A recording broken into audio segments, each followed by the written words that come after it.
Assalamualaikum warahmatullahi wabarakatuh. Waalaikumsalam warahmatullahi wabarakatuh. Waalaikumsalam warahmatullahi wabarakatuh. Waalaikumsalam Bapak.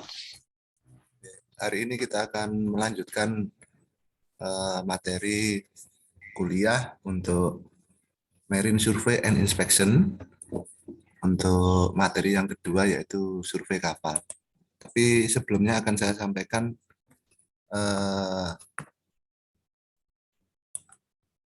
kekurangan dari materi minggu kemarin yaitu klasifikasi kapal. Untuk klasifikasi kapal. Jadi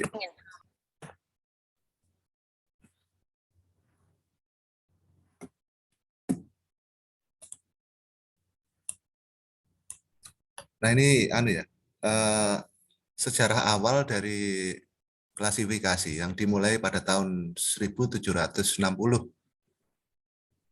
bertempat di Edward Lois Coffee House. Jadi Edward Coffee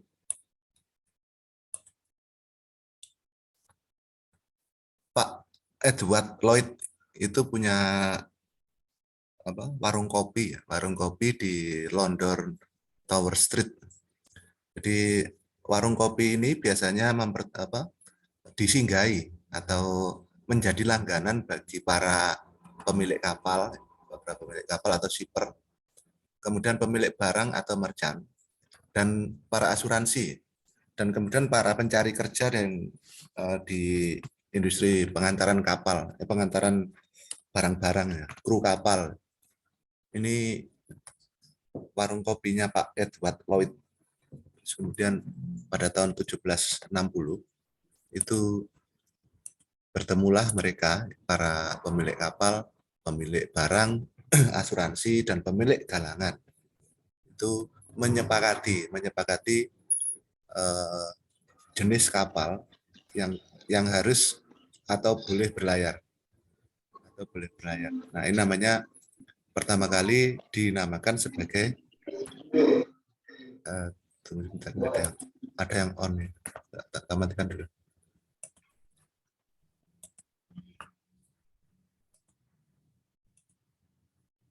Nah, ini muncul persyaratan layak laut, layak berlayar dari kapal-kapal, maka dinamakan kesepakatan awal ini sebagai klasifikasi kapal pertama kali pada tahun 1760 di Inggris, di warung kopinya Pak Edward Lloyd. Nah, muncul ini register awal dari kapal itu 1899 sampai 1500 ini karena disepakati di warungnya Pak Lloyd, maka dinamakan kesepakatan itu untuk meregister kapal menjadi Lloyd Register, menjadi satu lembaga namanya Lloyd Register. Lloyd itu nama dari Pak Edward Lloyd itu yang memiliki warung kopi itu. Jadi badan klasifikasi tertua di dunia ya Lloyd Register itu yang punyanya Inggris sebagai badan swasta dahulu, kemudian disepakati menjadi badan miliknya pemerintah Inggris. Ini register awal dari kapal-kapal yang ada di Inggris. Yang lain-lain materinya masih sama ya seperti kemarin, tapi sejarah tentang kenapa harus diregisterkan itu adalah kesepakatan dari para pemilik kapal, para pemilik barang-barang, dan para pemilik galangan dalam rangka untuk menjamin kapal itu bisa berlayar, kemudian dengan aman, dan kemudian pemilik barang itu juga ketika berlayar itu barangnya jamin karena ada asuransi yang melindungi dia. Kemudian para kru atau ABK itu bisa berlayar dengan aman dan kemudian tidak tingkat keselamatannya juga bisa terjamin juga. Itu tambahan dari materi klasifikasi kapal yang minggu kemarin. Ini untuk hari ini materinya adalah survei kapal. Bisa kelihatan ya screen share saya? Kelihatan, Pak. Oke. Siap kelihatan, Pak. Untuk materi marine survey and inspection yang topik kedua yaitu survei kapal, ini ada beberapa jenis survei ya, survei klasifikasi ya, survei kapal atau survei terhadap kapal-kapal yang sudah terklasifikasi.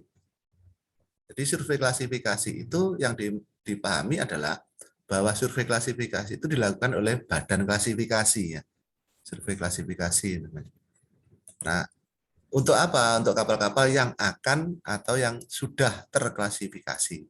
Nah, ini jenis yang pertama adalah survei penerimaan kelas atau class admission namanya.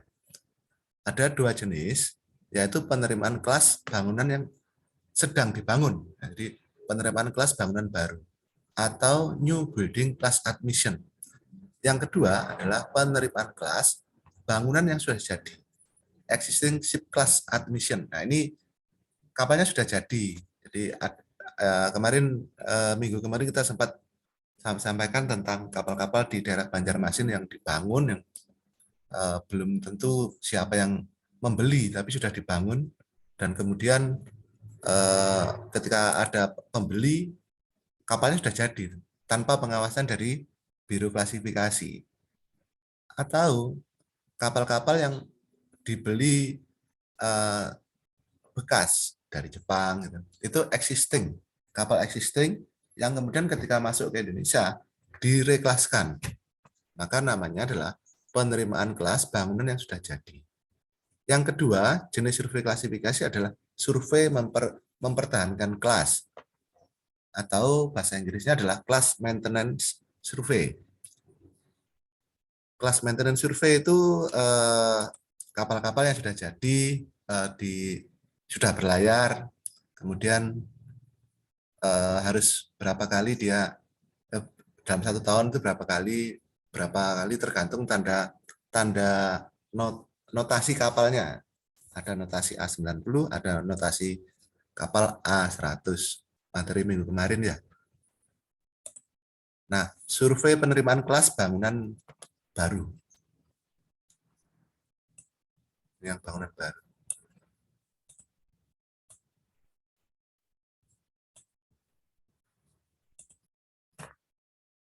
Nah, ada banyak dokumen yang harus diserahkan ya, yang harus diserahkan kepada pihak kelas atau disediakan dari pihak pemilik galangan maupun pemilik kapal kepada kelas. Nah, gambar dokumen yang diperlukan adalah gambar-gambar konstruksi lambung, gambar-gambar instalasi permesinan, gambar-gambar instalasi listrik untuk supervisi bangunan baru yang harus dimasukkan ke BKI Pusat untuk pemeriksaan dan persetujuan. Ini untuk kapal baru. Gambar-gambar yang untuk kapal yang akan dibangun itu harus dikirimkan ke Biro Klasifikasi Pusatnya. Atau kalau di Indonesia itu kan ada banyak cabang Biro Klasifikasi ya. Di cabang utama itu di Surabaya ada beberapa cabang ya di Indonesia. Makassar itu ada cabang utama. Kemudian di Medan itu cabang utama juga, Riau, Jakarta cabang utama. Akan tetapi untuk pengiriman dokumen dan gambar untuk kapal yang akan dibangun itu hanya dikirimkan ke Biro Klasifikasi Pusat di Jakarta sana. Nah, ini tujuannya untuk apa? Untuk pemeriksaan dan persetujuan. Nah, dengan teknologi yang lebih bagus dan server dari BKI yang lebih kuat, itu pengiriman biasanya sekarang itu memakai pengirimannya melalui webnya dia. Akan tetapi ketika ada revisi, dia juga wajib dikirimkan ulang melalui web itu ke pihak pengirim untuk diperbaiki. Nah, proses ini biasanya memakan waktu, makanya seringkali yang terjadi adalah tetap dikirim ke kantor pusat. Jadi orang-orang galangan itu datang ke kantor pusat biasanya. Nah,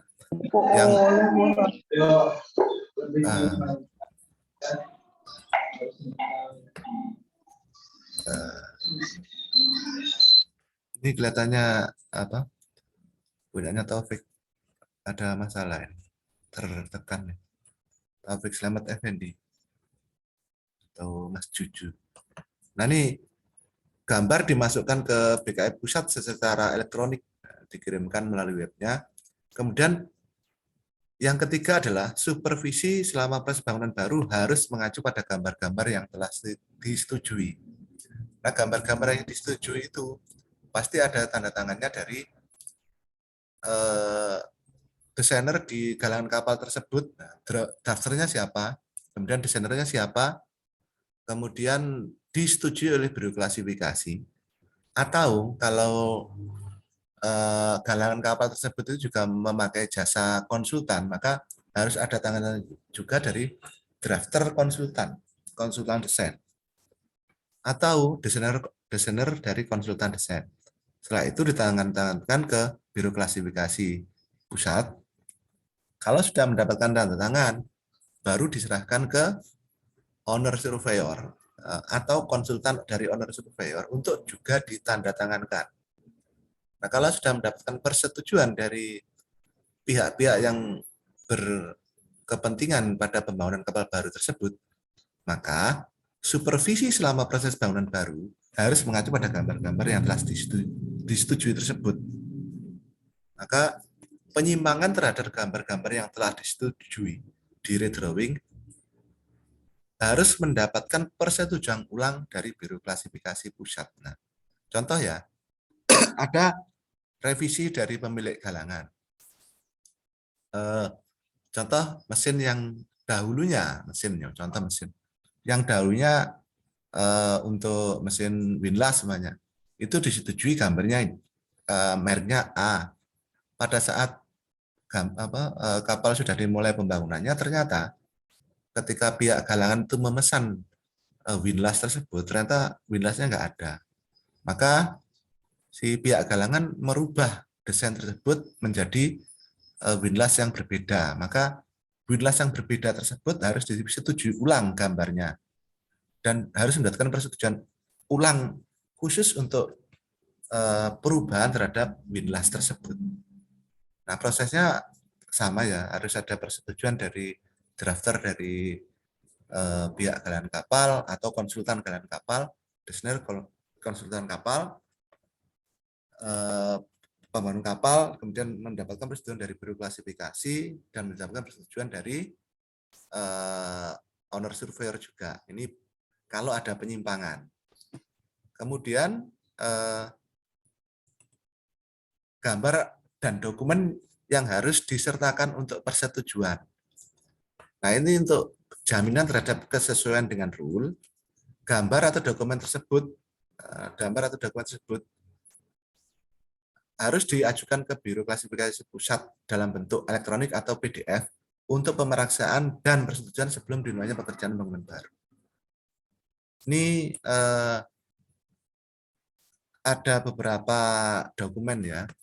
Ada midship section ya. Midship section itu gambar penambang melintang yang kemarin Saman menggambar di semester 5. Midship section. Midship section ini sebenarnya satu paket ya. Satu paket dengan penambang memanjang atau longitudinal section. Yaitu gambar konstruksi.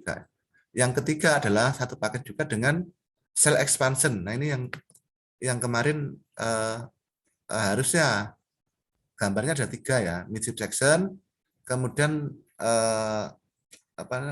longitudinal section, kemudian ini yang keempat nih, cell expansion. Tapi berdasarkan pengalaman saya ngajar di Poliwangi selama 3 periode pengajaran di gambar konstruksi itu tidak pernah bisa mencapai target. Makanya targetnya saya turunkan menjadi midship section saja. Tapi di dalam midship section itu juga terhadap construction profile, yaitu detail dari midship section. Contohnya di construction profile dari floor, ada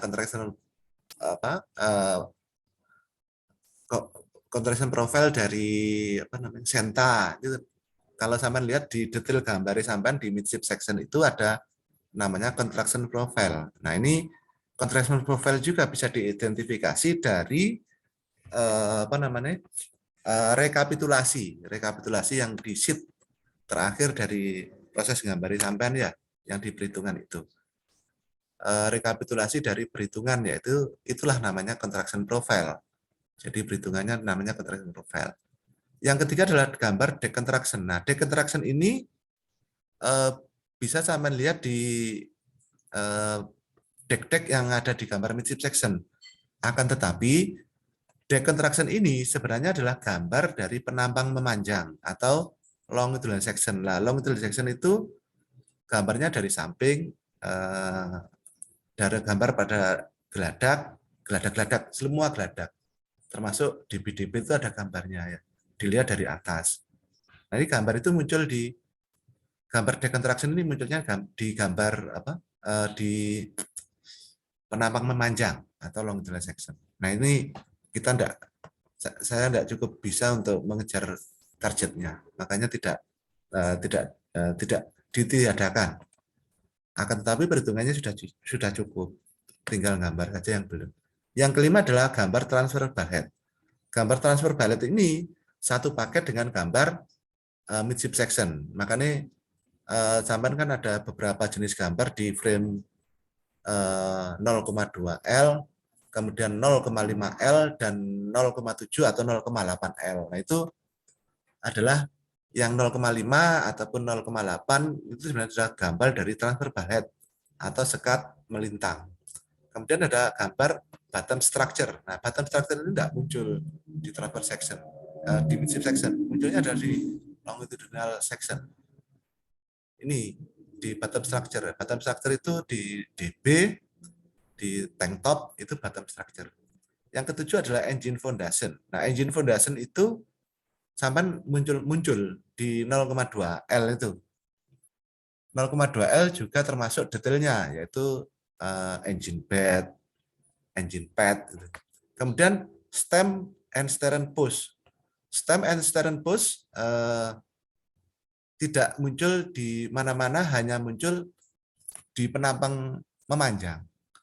Stem dan steering post. Nah, ini tidak melihat yang mana stem dan steering post.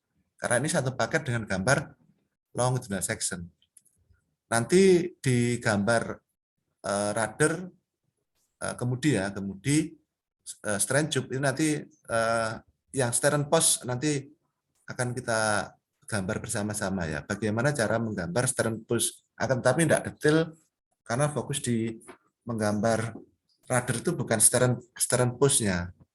Terus yang ke-9 adalah rudder and rudder stock. Nah, ini yang sekarang sedang kita menggambar ya, saat ini gambar. Kemudian yang ke-10 adalah head coming and cover. Head coming and cover ini tidak muncul di gambari sampean. Nah, ini kalau gambari sampean gambar kontainer ya nanti muncul. Akan tetapi head coming and cover ini gambarnya tersendiri, nama gambarnya. Ke-11 adalah substructure. Nah, substructure ini keseluruhan dari permesinan atau peralatan permesinan yang ada di geladak, di permesinan itu, di accommodation itu keseluruhannya harus ada namanya penguat-penguatan di bawah geladak. Namanya adalah substructure. Nah, gambar substructure ini satu paket dengan gambar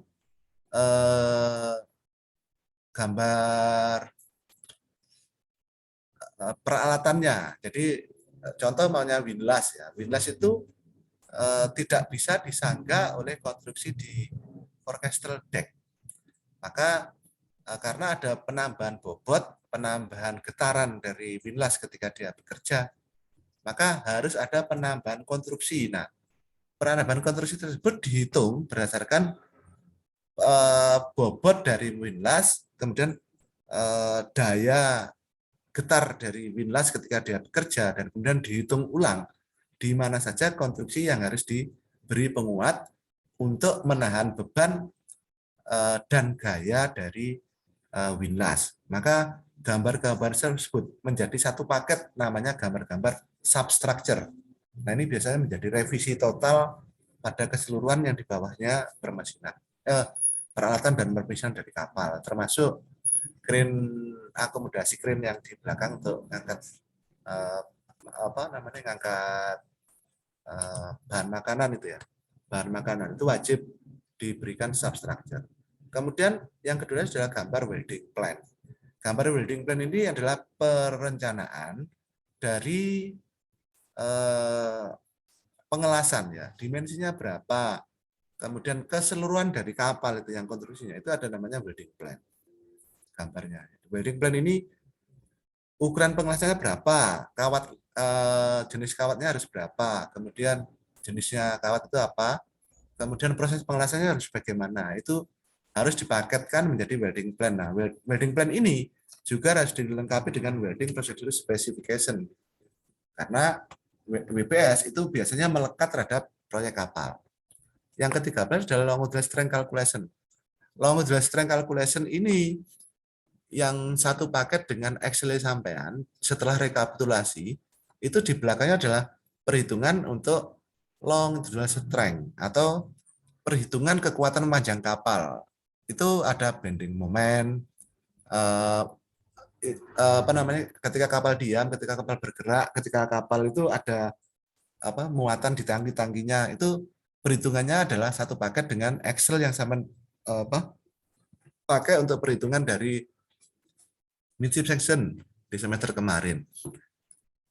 Sheet selanjutnya dari rekapitulasi.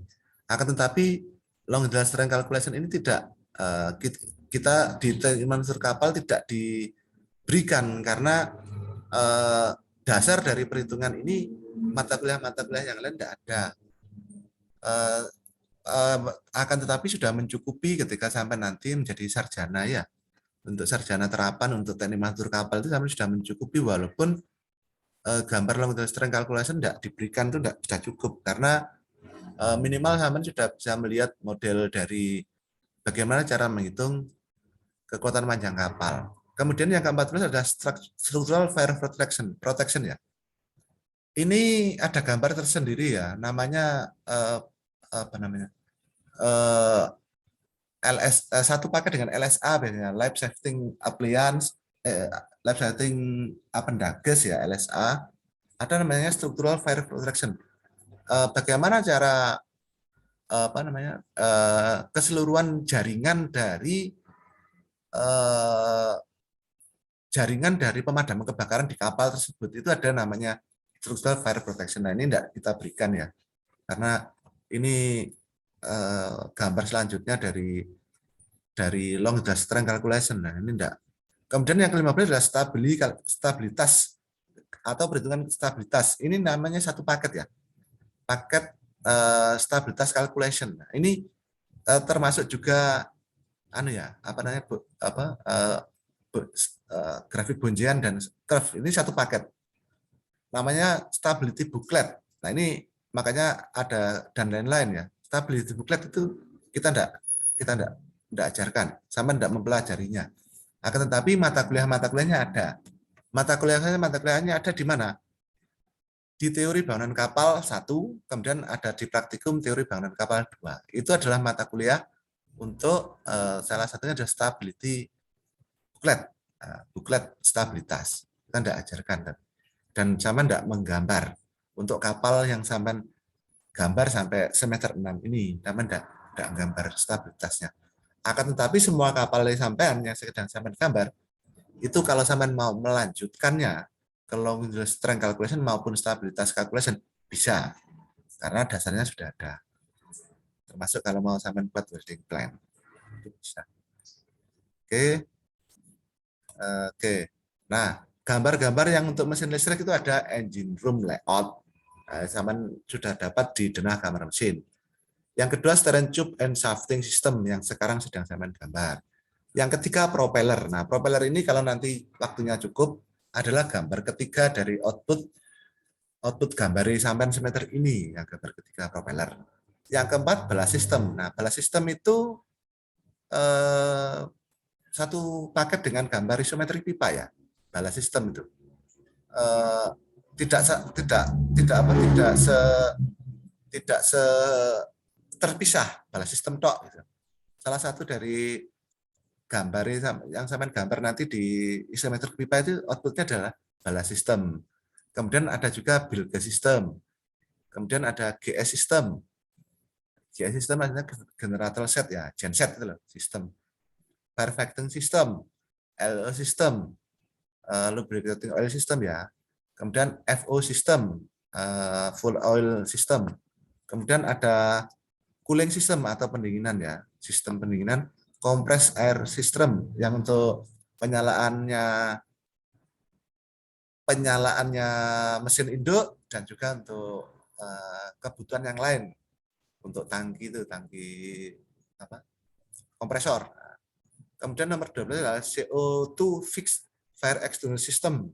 13 adalah hydraulic piping system yang untuk windlass hidrolik, untuk steering gear itu, steering yang di room itu kan juga hidrolik. Kemudian ada 14 adalah wiring diagram untuk kelistrikan kapal. 15 adalah MSB, main switchboard. Main switchboard itu juga ada gambarnya sendiri. Yang ke-16 adalah power balance atau pembagian dari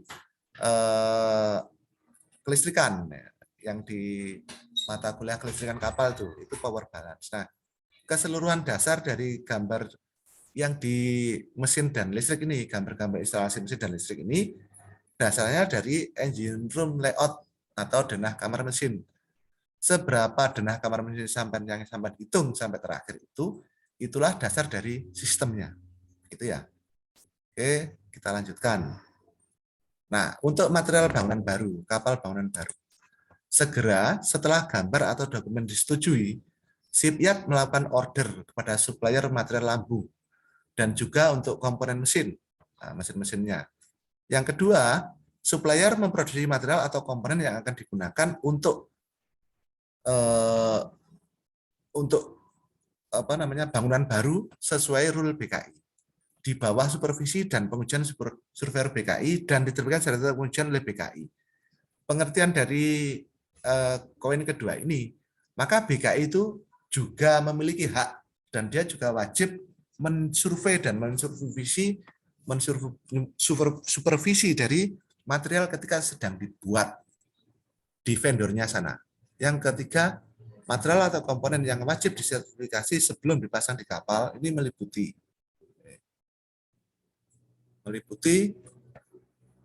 lambung, itu ada plat, profile, casting and forging ya. Casting and forging itu apa? Poros kemudi, jangkar, rantai jangkar, hal outfitting dan lain-lain itu harus mendapatkan sertifikasi. Kemudian untuk mesin penggerak utama, kemudian gigi transmisi, kopling, kemudian bolt, poros baling-baling, poros antara, kemudian baling-baling, steering tube, diesel generator, boiler, botol angin, pompa dan kompresor, pipe valve and fitting, kemudian generator yang cadangan ya.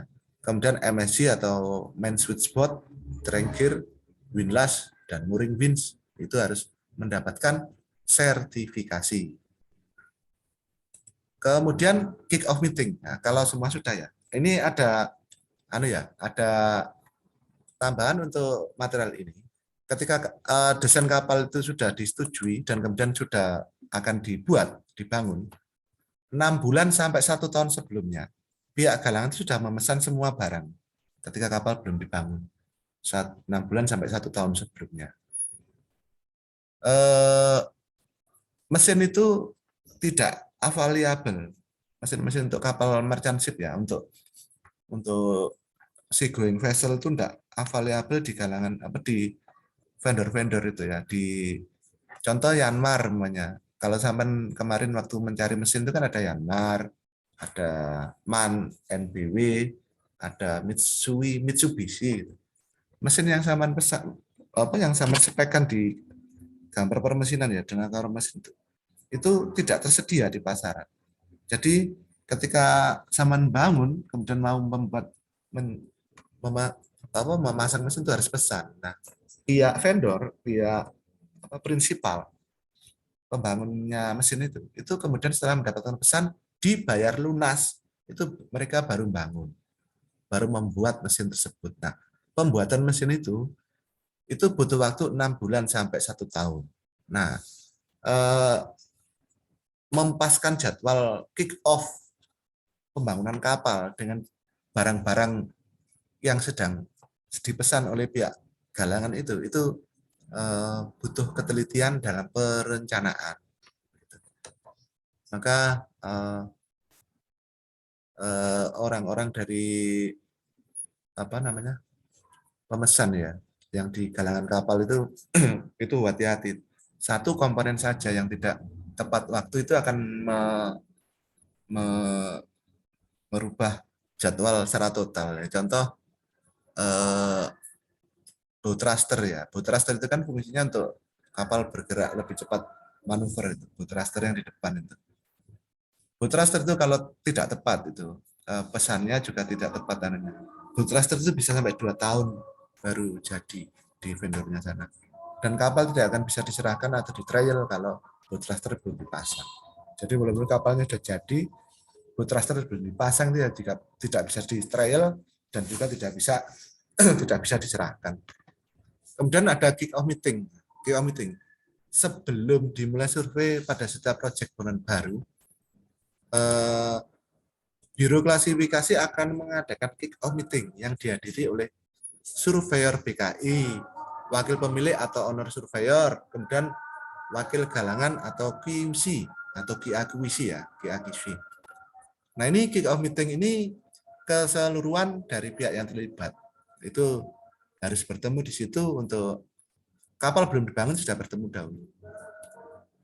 Termasuk konsultan-konsultan ya, termasuk biasanya itu kepala sah banter dan otorita pelabuhan. Nah, yang tempatnya di mana? Di galangan kapal tersebut yang akan dibangun. Ini kita berikan dahulu karena waktunya sudah habis, akan kita lanjutkan materi setelah materi kick off meeting ya. Akan saya kirimkan link baru, waktunya masih 11:30 nanti, mudah-mudahan setengah jam setelah masih cukup untuk materi survei untuk bangunan baru. Terima kasih. Assalamualaikum warahmatullahi wabarakatuh. Waalaikumsalam. Waalaikumsalam warahmatullahi wabarakatuh. Terima kasih Bapak. Terima kasih Bapak. Terima kasih, Pak.